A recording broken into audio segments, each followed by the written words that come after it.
नमस्कार दोस्तों।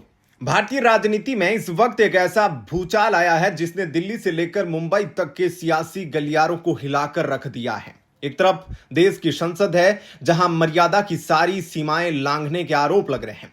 विपक्ष के सबसे बड़े नेता मल्लिकार्जुन खड़गे के खिलाफ सीधे विशेषाधिकार हनन का नोटिस जारी हो चुका है और मामला जांच कमेटी के पास है। लेकिन दिल्ली की इस लड़ाई से भी हजार गुना बड़ा और खतरनाक ड्रामा शुरू हो चुका है महाराष्ट्र की धरती पर। एक ऐसा ड्रामा जिसमें 15-15 करोड़ रुपए के केस के आरोप है, चार्टर फ्लाइट्स की गुप्त उड़ानें हैं और सबसे हैरान करने वाला भगवान और मां की झूठी कस्मों का शपथ कांड है। उद्धव ठाकरे की शिवसेना में एक बार फिर इतनी बड़ी बगावत की बू आ रही है कि संजय राउत का गुस्सा 7वें आसमान पर पहुंच गया है।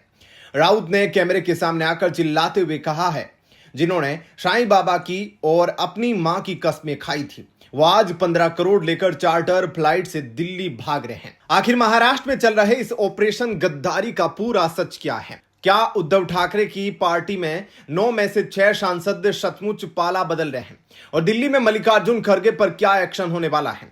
आज के इस स्पेशल वीडियो में हम इन दोनों बड़ी खबरों की एक एक इनसाइड स्टोरी को पूरी तरह डीकोड करेंगे।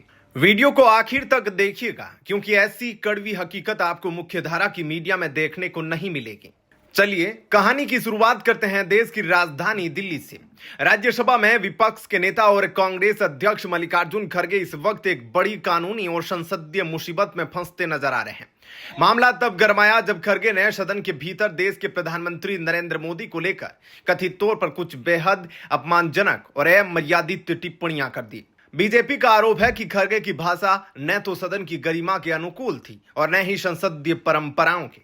इस पर तुरंत एक्शन लेते हुए बीजेपी के 6 सांसदों ने एकजुट होकर मल्लिकार्जुन खड़गे के खिलाफ विशेषाधिकार हनन का नोटिस जारी कर दिया। अब आप सोच रहे होंगे कि इस नोटिस के बाद क्या होगा, तो आपको बता दें कि राज्यसभा के सभापति सीपी राधाकृष्णन ने इस मामले को तुरंत संज्ञान में लिया है। उन्होंने बिना किसी देरी के इस नोटिस को विशेषाधिकार समिति के पास जांच के लिए भेज दिया है। अब यह कमेटी खड़गे के पूरे बयान की बारीकी से जांच करेगी। खड़गे से इस बयान पर लिखित या मौखिक स्पष्टीकरण भी मांगा जा सकता है। अगर कमेटी को लगता है कि टिप्पणी वाकई असंसदीय थी तो खड़गे के खिलाफ कड़ी अनुशासनात्मक कार्रवाई या सदन से निलंबन तक की सिफारिश की जा सकती है। बीजेपी का कहना है कि संसद में बोलने की आजादी का मतलब यह नहीं कि आप देश के प्रधानमंत्री के पद की गरिमा को ही ठेस पहुंचाए। वहीं विपक्ष का आरोप है कि सरकार उनकी आवाज को दबाने के लिए इन हथकंडों का इस्तेमाल कर रही है। लेकिन असली सस्पेंस दिल्ली में नहीं बल्कि मुंबई में है। अब आते हैं उस खबर पर जिसने महाराष्ट्र की राजनीति में तहलका मचा दिया है। याद करिए साल 2022 जब एकनाथ शिंदे ने बगावत की थी और उद्धव ठाकरे की सरकार गिर गई थी।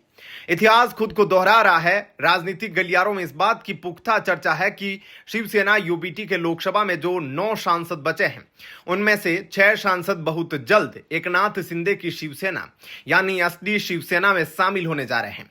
सोचिए, अगर 9 में से 6 सांसद चले गए तो उद्धव ठाकरे के पास संसद में पैर रखने की जगह ही नहीं बचेगी। इसी संभावित टूट को लेकर शिवसेना यूबीटी की तेज तर्रार नेता और पूर्व राज्यसभा सांसद प्रियंका चतुर्वेदी ने सीधे बीजेपी और शिंदे गुट पर तीखा और जहरीला हमला बोला है। प्रियंका चतुर्वेदी ने सोशल मीडिया प्लेटफॉर्म एक्स पर एक बेहद आक्रामक पोस्ट लिखा। उन्होंने लिखा, बीजेपी इस भ्रम में ना रहे कि सपोलों की टोली जमा करके सांपों को दूध पिलाएंगे और वे सिर्फ विपक्ष को डसेंगे। आपका समय भी आएगा क्योंकि सांप की फितरत ही डसना है। आज अगर हमारी बारी है, कल आपकी भी हो सकती है। इस बयान से साफ है कि उद्धव गुट के भीतर कितनी गहरी छटपटाहट और गुस्सा है। प्रियंका ने उन नेताओं को सपोला और सांप कह दिया जो पार्टी छोड़ने की तैयारी में है। जब मीडिया ने प्रियंका चतुर्वेदी से पूछा कि क्या यह शिंदे गुट का ऑपरेशन टाइगर है तो उन्होंने साफ शब्दों में कहा, जो लोग पार्टी के नाम और चुनाव चिन्ह पर चुनाव जीत कर संसद या विधानसभा पहुंचते हैं और बाद में पार्टी को धोखा देते हैं, उनके लिए उस सीट पर बने रहने का कोई नैतिक अधिकार नहीं। अगर हिम्मत है तो जनता के बीच जाओ, अपने दम पर चुनाव लड़ो और नया जनादेश लेकर आओ। इसे ऑपरेशन टाइगर कहना शेरों का अपमान है या सीधे सीधे ऑपरेशन गद्दारी है।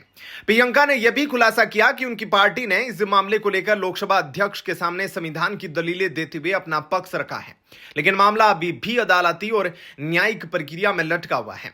लेकिन इस पूरी कहानी का सबसे बड़ा ड्रामेटिक और रोंगटे खड़े कर देने वाला मोड़ तब आया जब उद्धव ठाकरे के सबसे करीबी नेता और सांसद संजय राउत मीडिया के सामने आए।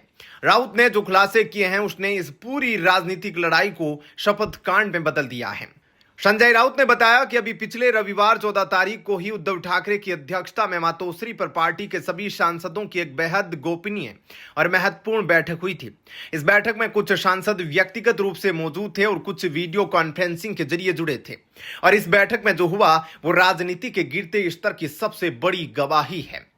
संजय राउत ने कैमरे पर बेहद गुस्से में कहा, उस बैठक में एक सांसद ने साईं बाबा की शपथ ली, दूसरे ने छत्रपति शिवाजी महाराज की कुलदेवी माता भवानी की शपथ ली, एक ने अपनी सगी मां और बेटी की कसम खाई और बार बार कहा कि हम उद्धव जी और पार्टी के साथ गद्दारी कभी नहीं करेंगे। लेकिन इतनी पवित्र कस्में खाने के बावजूद अगर कोई बेईमानी पर उतर आया है तो महाराष्ट्र की जनता इस बार चुप नहीं बैठेगी, हम उन्हें सड़कों पर छोड़ेंगे नहीं।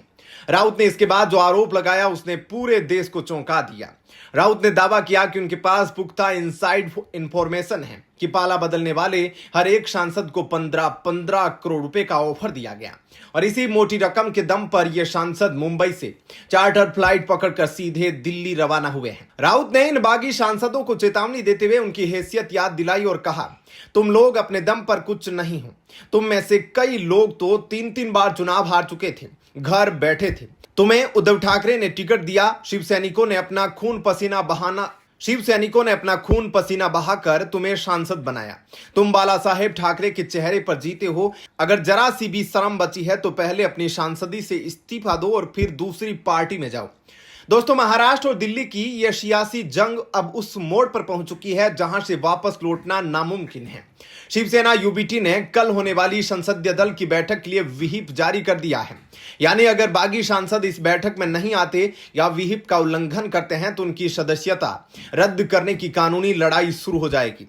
एक तरफ दिल्ली में मल्लिकार्जुन खड़गे पर विशेषाधिकार हनन की तलवार लटक रही है तो दूसरी तरफ महाराष्ट्र में 15 करोड़ के आरोपों और भगवान की झूठी कस्मों के बीच ऑपरेशन गद्दारी की स्क्रिप्ट लिखी जा रही है। अब जनता के नाते फैसला आपको करना है, क्या राजनीति में इस तरह का दल बदल, पैसों का खेल और भगवान की झूठी कस्में खाना सही है?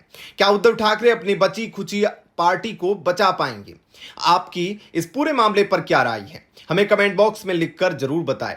अगर आपको यह गहन राजनीतिक विश्लेषण पसंद आया हो तो इस वीडियो को एक लाइक जरूर दें, अपने दोस्तों के साथ शेयर करें और ऐसी ही बेबाक और सनसनीखेज खबरों के लिए हमारे चैनल को तुरंत सब्सक्राइब करके बेल आइकॉन दबा दें। मिलते हैं आपसे अगले वीडियो में, तब तक के लिए धन्यवाद। जय हिंद।